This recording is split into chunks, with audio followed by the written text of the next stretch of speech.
Welcome to రాజీ రుచివేదం.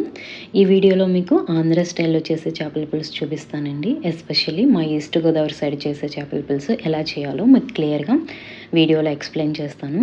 దీనికోసం ముందుగా శుభ్రం చేసుకున్న చేప ముక్కలు తీసుకుని ఒక హాఫ్ స్పూన్ పసుపు, 1 స్పూన్ సాల్ట్, అలాగే 1 స్పూన్ కారం కూడా వేసుకుని ముక్కలకు బాగా పట్టించి పక్కన పెట్టుకోవాలి. తర్వాత మసాలా ప్రిపరేషన్ కోసం మిక్సీ జార్లో 1 స్పూన్ జీలకర్ర, 6 నుంచి 7 వెల్లుల్లి రెమ్మలు, కొద్దిగా వాటర్ పోసుకొని బరికగా పేస్ట్లా చేసుకోవాలి. మరీ స్మూత్ పేస్ట్ పట్టాల్సిన అవసరం లేదండి, కొంచెం బరికగా చేసుకుంటే సరిపోతుంది. ఇలా పట్టుకున్న పేస్ట్ని నేను తీసుకుని పక్కన పెట్టేసుకున్నాను. నెక్స్ట్ ఒక బౌల్లోకి ఒక నిమ్మకాయ సైజ్ అంత చింతపండు తీసుకుని ఒకసారి వాష్ చేసుకుని ఇందులో కొంచెం వాటర్ పోసి నానబెట్టుకోవాలి. తర్వాత కడాయిలో 5 to 6 స్పూన్స్ ఆయిల్ పోసుకుని ముందుగా కలిపి పెట్టుకున్న చేప ముక్కల్ని ఒక్కొక్కటిగా ఇందులో వేసుకుంటూ అటు ఇటు తిప్పుతూ ఒక 2 మినిట్స్ పాటు ఫ్రై చేసుకోవాలి. ఈ ముక్కల్ని మరి ఎక్కువసేపు ఫ్రై చేయొద్దండి, ఎందుకంటే మళ్ళీ మనం పులుసులో వేసి మళ్ళీ కుక్ చేస్తాం కాబట్టి ఎక్కువసేపు ఫ్రై చేయొద్దు. జస్ట్ 2 మినిట్స్ ఫ్రై చేసుకుంటే సరిపోతుంది. అలాగే మనం చేపల పులుసు చేసుకునేటప్పుడు కడాయి అనేది వెడల్పాటు కడాయిని మాత్రమే యూజ్ చేయాలి, లేదంటే ముక్కలు అనేవి విడిపోతాయి. ఇలా వేయించుకున్న ముక్కలన్నిటిని తీసుకుని పక్కన పెట్టేసుకున్నాం. తర్వాత అదే కడాయిలో కొద్దిగా కరివేపాకు వేసుకుని వేయించుకుని ఒక కప్పు కట్ చేసిన ఆనియన్స్ కూడా వేసుకుని మూత పెట్టుకుని 5 నిమిషాల పాటు మగ్గించుకోవాలి.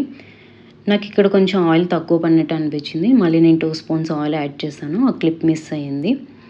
సో ఇలా మగ్గించుకున్న తర్వాత ఇందులోని ముందుగా ప్రిపేర్ చేసి పెట్టుకున్న మసాలా పేస్ట్ ఉంది కదా, అది కూడా వేసుకుని ఒక 2 మినిట్స్ పాటు ఫ్రై చేసుకోవాలి.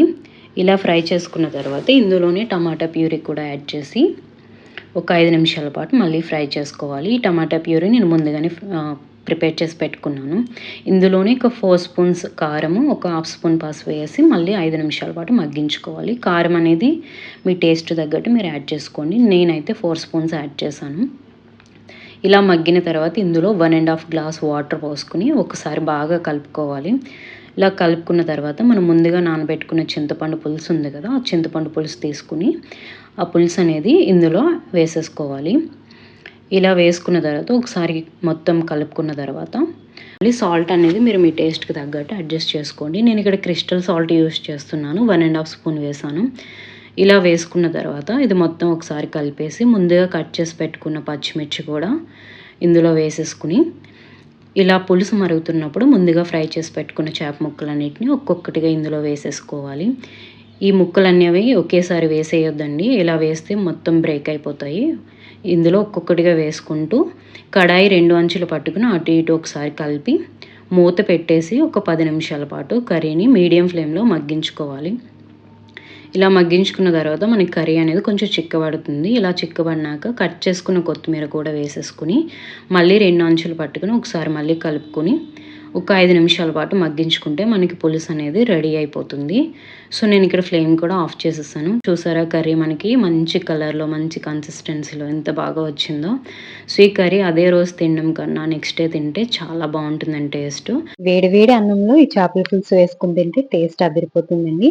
మరిన్ని సరికొత్త రెసిపీస్ కోసం నా ఛానల్ని తప్పకుండా సబ్స్క్రైబ్ చేసుకోండి.